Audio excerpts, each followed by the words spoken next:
Bonjour et bienvenue sur le podcast La vie nous enseigne.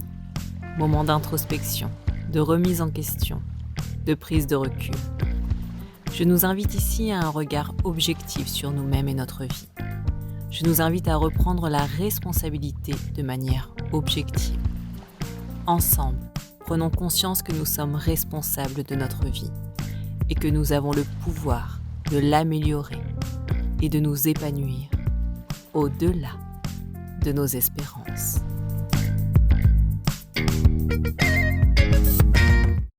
Bonjour et bienvenue dans ce 30e épisode de La vie nous enseigne.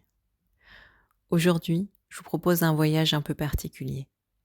Un voyage au cœur de ce que j'appelle le but d'incarnation et que d'autres vont nommer sous terme de chemin de vie. Ce thème, il me touche profondément parce qu'il nous invite à sortir de la vision purement matérielle. La vision purement matérielle de notre existence, pour reconnecter à un sens plus vaste, plus spirituel, de ce que nous sommes venus expérimenter ici. Peut-être que vous vous êtes déjà demandé, pourquoi suis-je ici, sur Terre, dans cette famille, dans cette ville, dans ce pays? Qu'est-ce que je suis censé apprendre dans cette vie? Pourquoi est-ce que certaines choses se répètent malgré mes efforts? Ces questions, elles ne sont pas là pour nous tourmenter, mais pour nous guider. Et dans cet épisode, je vais m'appuyer sur un ouvrage que j'aime particulièrement et qui m'a ouvert la voie à la spiritualité. Votre chemin de vie de Dan Millman. C'est un livre qui associe sagesse spirituelle, symbolique des nombres et expérience humaine, et qui peut vraiment nous éclairer. Je vous invite, si ça vous intéresse, à vous le procurer. Et évidemment, je vais y ajouter ma vision, ce que j'ai compris de tout ça, comment je m'en suis servi dans mon quotidien. Aujourd'hui, je vais me concentrer sur les buts d'incarnation de 1 à 4, en vous présentant leur énergie dominante, les qualités que ces nombres nous invitent à développer, et surtout les défis que chaque chemin nous propose de relever, chaque chemin de ces buts d'incarnation. Parce que, oui, chaque chemin contient des écueils, des pièges, mais aussi des trésors. Et même si 2 personnes ont le même chemin de vie, ont le même but d'incarnation, leurs défis ne seront jamais identiques. Parce que ça dépend de tout un contexte, d'une histoire, de blessures, de ressources, de l'alignement quotidien également. Ensemble, dans cet épisode, on va distinguer les grandes lignes, on va les dessiner. Celles qui vont vous aider à discerner si vous êtes aligné avec ce que votre âme est venue vivre, ou si, au contraire, un réajustement est peut-être nécessaire. Alors je vous propose de vous installer confortablement, d'ouvrir votre esprit et votre cœur, et de partir à la rencontre de ces buts d'incarnation, qui sont le miroir de notre potentiel profond. Avant d'aller dans le détail des buts d'incarnation de 1 à 4, on va prendre un moment pour clarifier ce que j'entends par but d'incarnation. Pour faire simple, c'est une vibration énergétique associée à notre date de naissance complète. Cette vibration, lorsqu'on la traduit en nombres, souvent entre 1 et 9 ou les maîtres nombres, 11, 22, 33, reflète ce que notre âme est venue expérimenter, développer et transcender dans cette vie. Dans l'épisode précédent, dans l'épisode 29, je vous ai expliqué comment calculer votre but d'incarnation, ainsi que la symbolique générale qui se rattache à ce but d'incarnation. Donc si vous découvrez ce podcast aujourd'hui, ou si vous souhaitez vous rafraîchir la mémoire, je vous invite à écouter ou à réécouter l'épisode 29 pour bien comprendre les bases et savoir comment identifier votre propre but d'incarnation. Dans l'épisode d'aujourd'hui, on va approfondir la notion d'alignement avec votre but d'incarnation et quels sont les défis majeurs qui sont associés au chemin de vie 1 à 4. Et surtout, on va voir comment ces énergies peuvent se vivre en lumière ou en tension, selon où vous en êtes dans votre cheminement personnel, selon où vous en êtes dans votre chemin de vie. Commençons tout d'abord par le but d'incarnation 1. Le but d'incarnation 1, c'est celui des pionniers, des créateurs, des meneurs.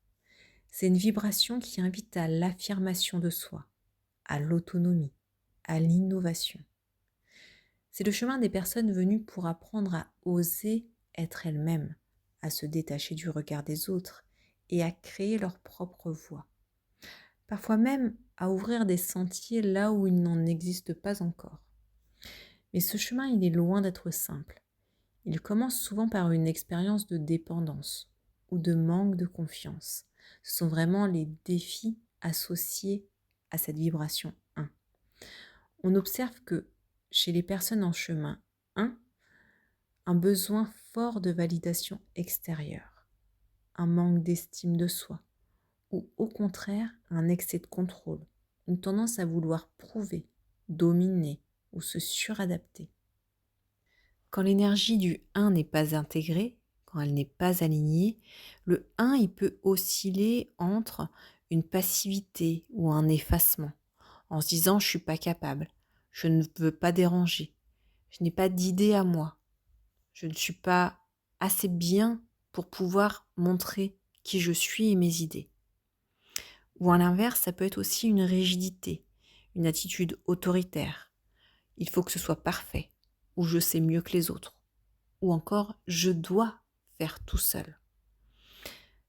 Dans les deux cas, dans ce désalignement, soit en passivité ou en rigidité, en étant effacé ou autoritaire, c'est la peur qui domine.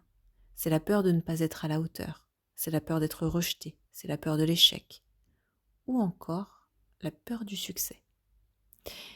Et c'est là que les défis du chemin 1 se révèlent. Comment apprendre à s'affirmer sans écraser?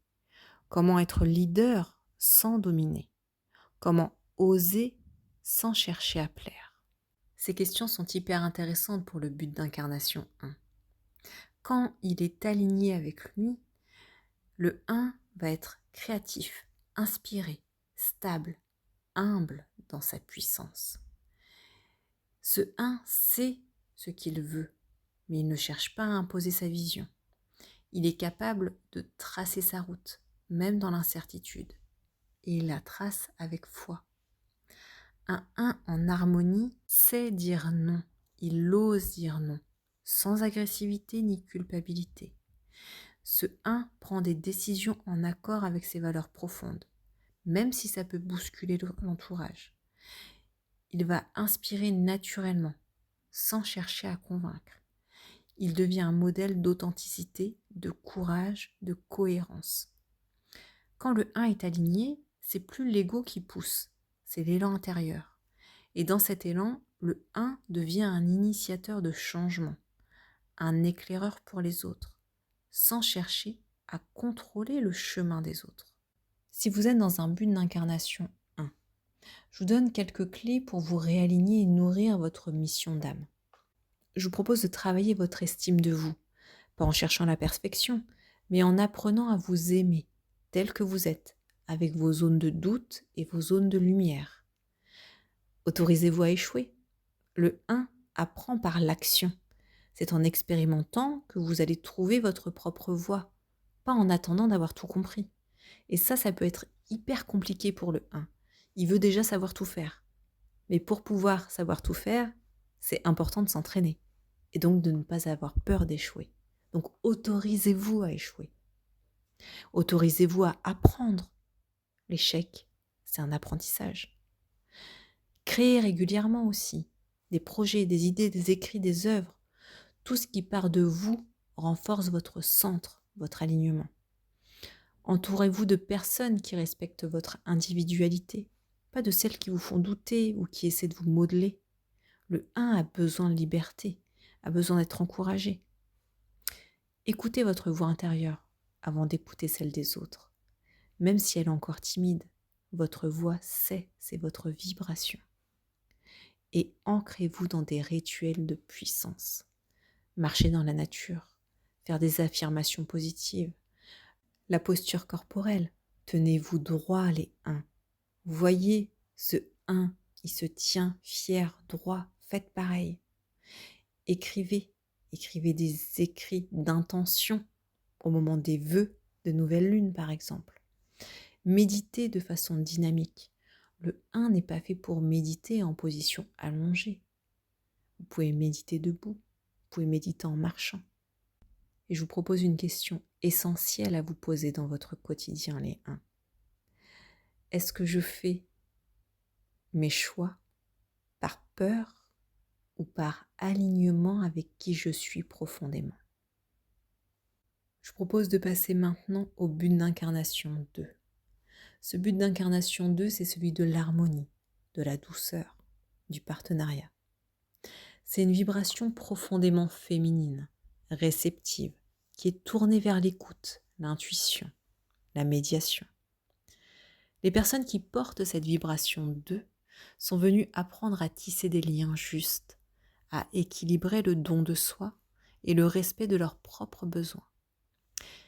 Le 2, il est souvent perçu comme discret, mais en réalité, c'est une force profonde et tranquille. Il agit en souterrain, de manière fine, subtile, dans un espace lié au cœur et à l'émotion. Quand l'énergie du 2 n'est pas encore intégrée, quand elle n'est pas alignée, on peut observer 2 grands types de déséquilibre. Soit une dissolution de soi dans l'autre. La personne s'efface, elle se suradapte, elle dit oui à tout et finit par s'oublier complètement. Soit une hypersensibilité douloureuse qui va entraîner du repli, de la méfiance ou des blessures d'abandon très présentes. Dans les 2 cas, le défi principal du 2, c'est comment je peux rester en lien sans me perdre? Comment est-ce que je peux poser mes limites sans culpabilité? Comment est-ce que je peux exprimer ma sensibilité comme une force et non comme une faiblesse?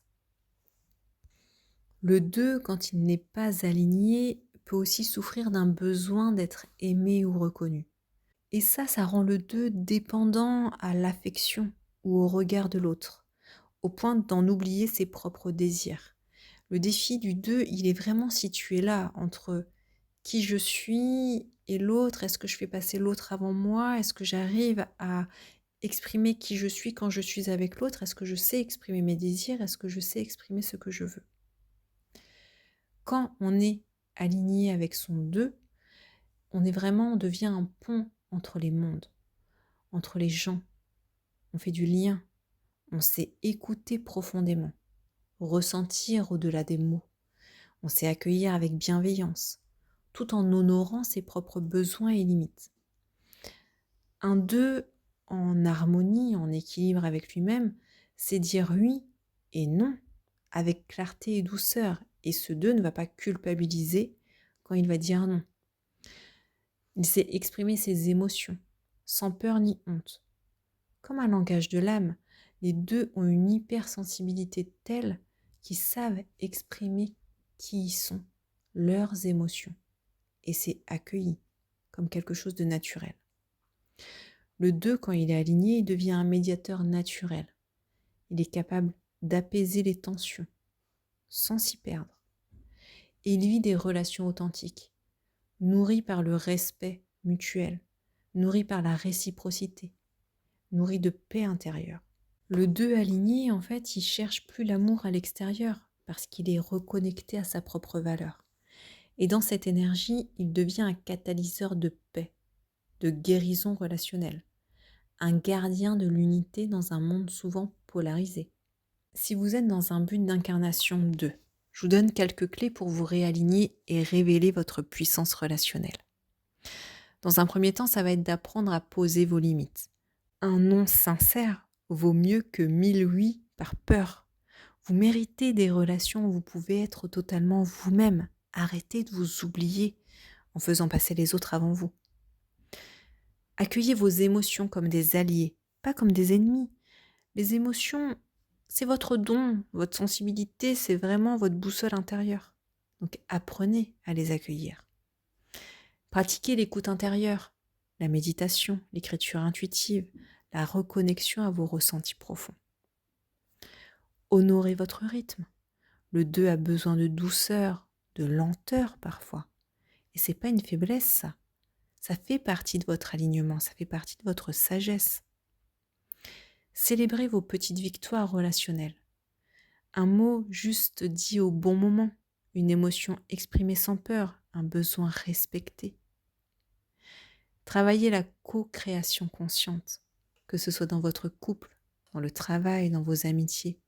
Vous êtes fait pour co-créer, pas pour porter seul, et surtout pas pour rester seul. La question à vous poser dans votre quotidien, les deux, c'est est-ce que je me relie à l'autre par manque ou à partir d'un plein en moi? Et quand vous allez savoir vous relier avec un plein, quand vous êtes plein, là vous allez pouvoir être dans votre alignement parce que vous n'allez pas être dans une énergie de manque. Je vous propose à présent de regarder le but d'incarnation 3. Le but d'incarnation 3 est celui de la communication, de la légèreté, de l'enthousiasme. Il porte une vibration solaire, vivante, vibrante, tournée vers la création sous toutes ses formes, qu'elles soient artistiques, relationnelles, verbales ou émotionnelles. Les personnes en but d'incarnation 3 sont venues pour apprendre à exprimer leur unicité au monde, à rayonner sans se cacher, à insuffler de la joie et de la beauté dans ce qu'elles touchent. Ce sont souvent des âmes artistes, de conteurs, d'orateurs, de tisseurs de liens. Quand un 3 est en déséquilibre, en désalignement, ça se manifeste par une peur d'être jugé, de ne pas être assez bien, qui amène à masquer sa vraie personnalité. Ça peut être aussi une tendance à fuir les émotions profondes, à travers l'humour, les distractions, voire une superficialité relationnelle. Il peut y avoir aussi un blocage créatif, une difficulté à se lancer, souvent nourrie par une autocritique interne très forte. Un 3 non aligné peut également tomber dans une hyperactivité verbale, parler pour combler le vide, ou à l'inverse se refermer totalement et se censurer, surtout s'il a vécu des moqueries, des humiliations ou une absence d'écoute dans l'enfance. Le défi principal du 3, c'est de trouver sa propre voix et oser la faire entendre, même si c'est en tremblant dans un premier temps. En passant, je vous rappelle que le 3 est relié au chakra de la gorge, il est relié à la parole. Donc c'est vraiment, quand on dit que le 3 doit trouver sa propre voix, à oser la faire entendre, même en tremblant, c'est vraiment se réaligner avec cette énergie du 3, de parole, de dire les choses. Quand une personne est alignée avec son 3, elle est lumineuse, authentique, inspirante. Elle a reconnecté à son enfant intérieur. Elle laisse s'exprimer sa joie naturelle, sa spontanéité, son talent unique pour relier les gens à travers le langage, à travers l'art, à travers le jeu, à travers l'écriture. Ce qu'on va retrouver chez un 3 aligné, c'est une personne qui va exprimer ses émotions avec fluidité, sans dramatiser, ni les refouler. Une personne qui va oser prendre sa place dans le monde, avec humour, finesse et une touche de magie.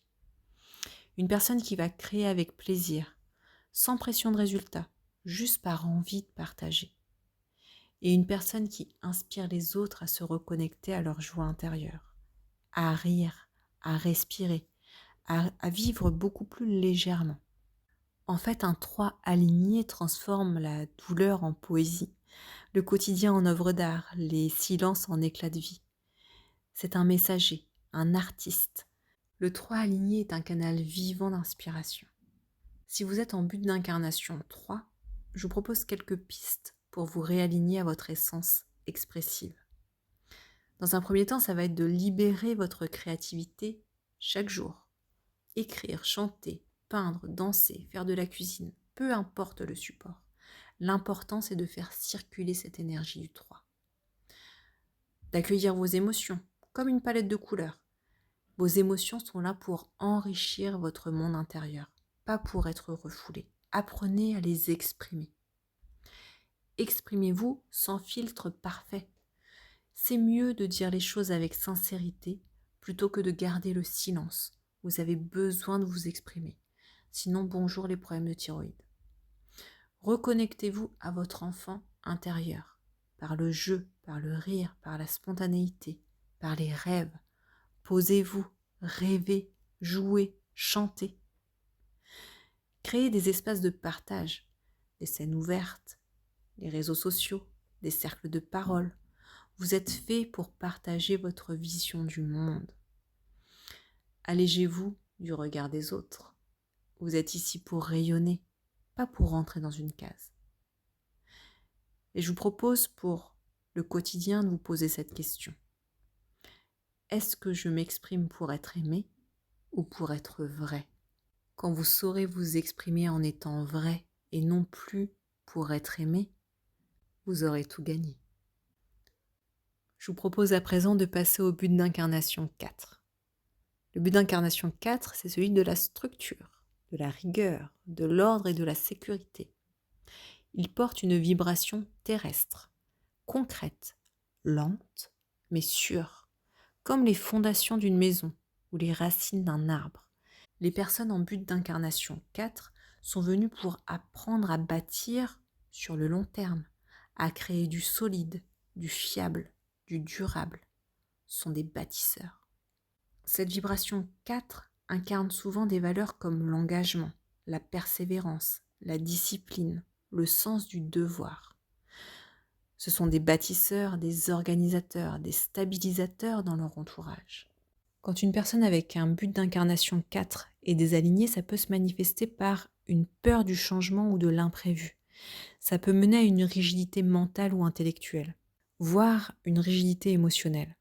Ça peut engendrer un besoin de contrôle excessif, qui peut entraîner du stress chronique, de l'hypervigilance ou de la procrastination paralysante. Il peut y avoir aussi une tendance à se perdre dans le faire, sans se demander pourquoi, ou à se sacrifier au nom du devoir. Et aussi un manque de reconnaissance dans le quotidien qui peut générer une amertume sourde, un sentiment d'être exploité ou incompris. Le défi principal du 4, en fait, c'est de bâtir une vie solide sans s'enfermer dans une prison mentale ou une routine figée. Quand un 4 est aligné avec son but d'incarnation, ça va être un pilier stable pour elle-même et pour les autres. C'est une personne qui construit avec sagesse et patience. Elle avance avec méthode, étape par étape, tout en intégrant la souplesse et la conscience dans les fondations. Ce qu'on va retrouver chez un 4 aligné, c'est une personne qui travaille avec le cœur et avec constance, sans s'épuiser, ni se perdre dans le perfectionnisme. Une personne qui sait que chaque petite action posée avec régularité a de l'impact sur le long terme. Une personne qui organise sa vie selon ses valeurs profondes, en équilibre entre le matériel et le spirituel. Une personne qui accueille les imprévus avec souplesse, sans perdre sa structure intérieure. Le 4 aligné devient un architecte de vie consciente, capable de créer des bases solides pour sa mission d'âme, pour ses relations, pour ses projets. Ce 4 incarne la sécurité, la fiabilité, l'intégrité. Si vous êtes en chemin de vie 4, je vous propose quelques pistes pour retrouver votre axe de force. En premier, ça va être de créer une routine saine et souple, de structurer votre quotidien avec des rituels de soutien sans rigidité. C'est-à-dire ne pas avoir une organisation militaire, mais savoir que dans la matinée, vous voulez faire 1, 2, 3 actions et dans l'après-midi, pareil. Apprendre à déléguer et à faire confiance. Comprendre que tout ne repose pas sur vous. C'est important de savoir déléguer et de faire confiance en la délégation. Autorisez-vous à sortir du cadre de temps en temps. La sécurité ne vient pas de votre routine. La sécurité, elle est à l'intérieur de vous. Reconnectez-vous à la nature. Elle est votre miroir. Elle construit lentement, mais sûrement. Et puis, apprenez à célébrer chaque pas, chaque petite victoire. Le 4, il avance étape par étape. C'est sa force, donc célébrez ces étapes. Et enfin, travaillez sur la reconnaissance de vos efforts. D'abord par vous-même, avant d'attendre celle des autres. Une question dans votre quotidien à vous poser régulièrement. Est-ce que je construis ma vie par devoir ou par amour de ce que je crée ? Ça peut être intéressant de se poser cette question au quotidien. Là, on a vu ensemble les 4 premiers buts d'incarnation. Chacun porteur de sa propre vibration, de ses défis, de son invitation à s'aligner profondément. Le 1 nous a parlé d'indépendance et de leadership. Le 2 nous a murmuré l'importance de la relation et de l'harmonie. Le 3 nous a invités à rayonner par la joie et la créativité. Et le 4 nous a ramenés à la terre, à la structure, à la construction durable. Chacun de ces buts d'incarnation est un potentiel, pas une fatalité. Ce n'est pas une étiquette figée, mais une direction, une invitation à s'explorer soi-même, à travers des clés concrètes et vibrantes. Comprendre son but d'incarnation, c'est avant tout honorer son rythme, prendre conscience de ses pièges et choisir en conscience de se réaligner encore et encore dans le quotidien. Encore une fois, ici, j'aborde des généralités, ce n'est qu'une toute petite partie de ce que je propose en atelier. En atelier, on décortique l'alignement quotidien, les défis dans le quotidien, les défis sur le chemin de vie. Mais déjà ici, je pense que je vous ai proposé de bonnes pistes de réflexion pour commencer à travailler sur votre but d'incarnation. Je vous invite à réécouter les passages concernant votre but d'incarnation autant de fois que nécessaire, à les vivre, à les incarner, à vous en servir comme une boussole dans votre quotidien. Et si votre chemin de vie est au-delà du 4, ne vous inquiétez pas. Dans le prochain épisode, on va continuer cette exploration avec les chemins 5 et 6. On va parler d'aventure, de responsabilité, d'harmonie. Si cet épisode vous a plu, je vous invite à le commenter, à le liker ou à le partager. Ça fait grandir la chaîne et je vous en remercie. Merci pour votre présence, pour votre écoute, pour ce lien que nous tissons ensemble à chaque épisode. Je vous dis à la semaine prochaine dans un nouvel épisode de La vie nous enseigne pour la suite de ce voyage au cœur de l'âme humaine.